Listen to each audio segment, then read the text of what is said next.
Yeah. Oh, it looks like we're going to have another match coming up. This is going to be a PvP. I expect a lot less Zerglings will be built in this matchup. It is going to be Witowsky versus Poizon. And Poizon is one of the only females here. Shout outs to her. Much respect. And Witowsky is one of the only players here with 2 W's in his name. Good observation. Good shit. Thank you. All right, so spawning in here in the bottom right corner, the green player from Gravity, it is Poizon. And at the top, we have the red Protoss player, Witowsky. I hope I'm saying his name From right. team 7 APM. Interesting. What is 7 APM, like an arcade game?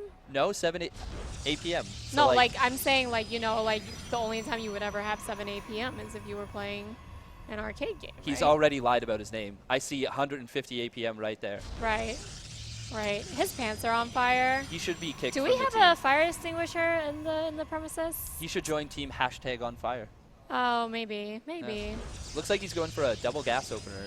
Meanwhile, Poizon is sticking to 1 gas, but second one is starting up. No, actually, wow, really late gas from Poizon.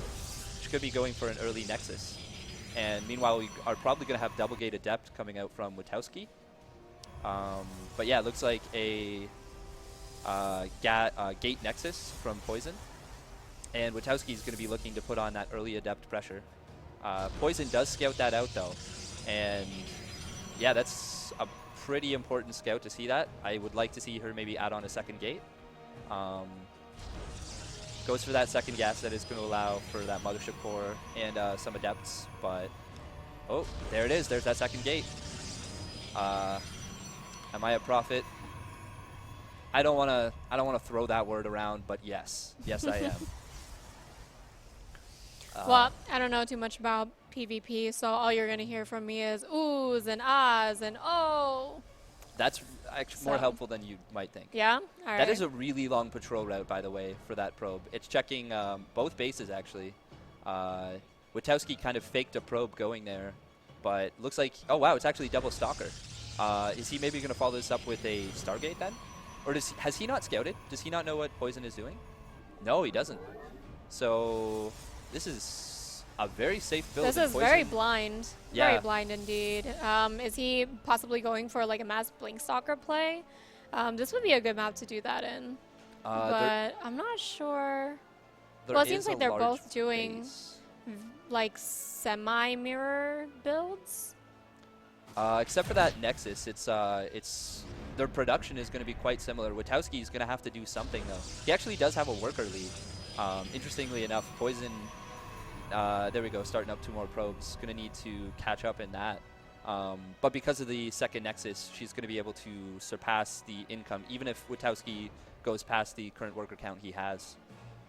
And we do see that Twilight Council coming down, so it is going to most likely be 4 Blink Stalkers. Probably more than the number 4, but 4 Blink Stalkers, the FOR, for anyone who's confused it there at home. Meanwhile, we have a 4 Stalker push out, as with well as a that Mothership Core. And Poizon on the other side of the map is going to have 4 Stalkers of her own, actually, and a Sentry. I feel like whenever I see a Mothership Core with an army, I feel like the guy is always just very, very confident that he can make this push work. So I expect to see that Mothership Core go down quite quickly. Meanwhile, her best bet would be to get to maybe like lead his army into an overcharge. I think that's like her best bet because they are pretty evenly matched. Going to actually get up right up that ramp. Could have force fielded and cut off the Stalkers, but no luck there. Yeah, so we see. Oh wow, sniping that Mothership Core is a big deal. We see 2 Stalkers going for the Mothership Core. I knew that was going to go down, and of course he's retreating now. Wow, Witowsky taking... Is he going to keep that pylon there? Okay, he is. Yep, he's going to keep that pylon there to warp Pretty in. rough trade for Witowsky right there. Going to warp those in, but those are really slow warp-ins. Those are Zealots, no? No, those are Stalkers, okay. but going to see a really slow warp in, and he's going to lose both of those Stalkers before they even finish warping it. Meanwhile, we have a Dark Shrine coming in from Witowsky, and this could actually be a massive game changer. Poizon does not have detection. I wonder Oh, if we do see a robo going down right there. Yeah, I wonder if that stalker, or I wonder if that pylon there was just to Oh wow, buy him snipes some that time. probe. It was, I think it was going to be Yeah. for to warp in those Dark Templar, but instead they're now going to have to walk across the entire map. Still hasn't warped them in. Witowsky is on a very sharp timer right here. If that robo finishes up, I think Poizon is just going to be potentially in too big of a lead. Only a few workers ahead, but the army value is pretty significant, the difference there. Meanwhile, we also see a Forge coming down, so she's probably going to be looking to get that +1 attack. But Witowsky has not warped in a Dark Templar yet. Not, kind of an interesting decision. Maybe expects his opponent to have detection. I don't know how he's going to win this engagement, honestly. I mean, even with the stalker split like that, he's going to be able to pick off stuff. Yeah, there Doesn't even get down an overcharge. Yep. That's going to be really rough. Is warping in those DTs, and there's no detection yet. Oh, yeah. I'm pretty sure he was just buying time for those DTs because that was his saving grace. I had a feeling those DTs were going to come down right as her army got there. Loses a lot of stalkers, but the observer is on its way across the field. Is that it coming up to the army? No, it's not. Oh, just probes. Bit of a misrally there from Poizon. Where is her observer? I believe it was already built. Meanwhile, we do see No, it's being built now. Oh, well, okay, never mind. There it goes. I guess she's pumping out a second one. Yes, when you're facing DTs. Oh, even going for cannons in the middle line. I like that decision. It's always a good decision to build multiple observers because you want one with your army as well as one at home that can snipe the DTs. Because you can always just hide DTs in a base, and that's just rough to deal with. The worker count is heavily in favor of Poizon right now. Even though Witowsky is going for that third base, he is going to be in a tough position to hold it. As well as the Forge is much later than him. So if this game does go a little bit longer, we're going to see a big upgrade lead pop up for Poizon. But she may decide that this game isn't going longer, and we're going to see a fight coming in right now. Oh, those DTs doing a lot of damage, but getting taken down pretty quickly. And those were kind of the anchors of his defense. Yeah, that was a pretty good engagement. Oh, nice. There's the photon overcharge. Yep, that's gonna keep her at bay. He does lose all his DTs, so those were all sniped off by Poizon. But we are still in a situation where he has no overcharges left, and Poizon has a slightly stronger army, but there's no reinforcing pylon or warp prism. So it's going to make continuing the attack here a little more difficult. She might just be content with her pretty significant worker lead in taking that third base.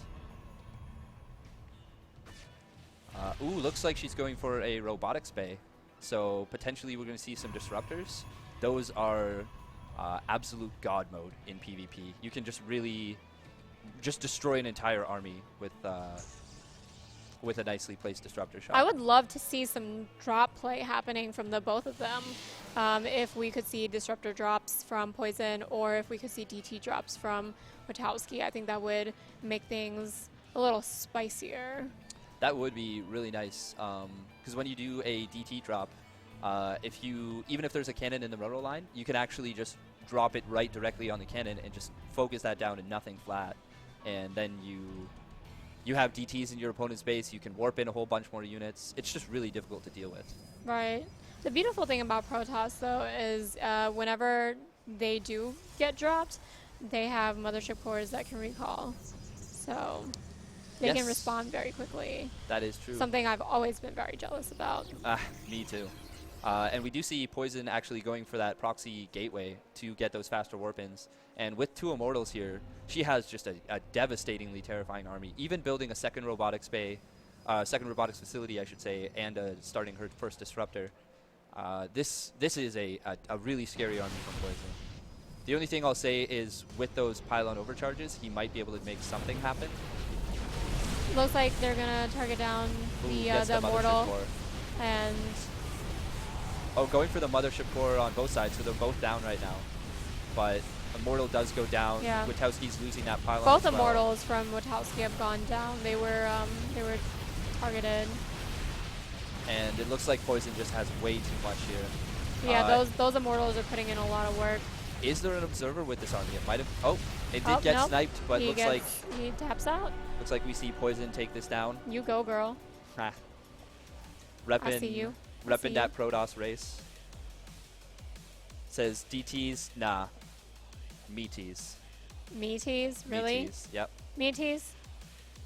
Sounds like Mai Tais for some reason. That's what I think of. It's someone who is less gifted at talking about drinks. Oh my God, Meaties. so bright.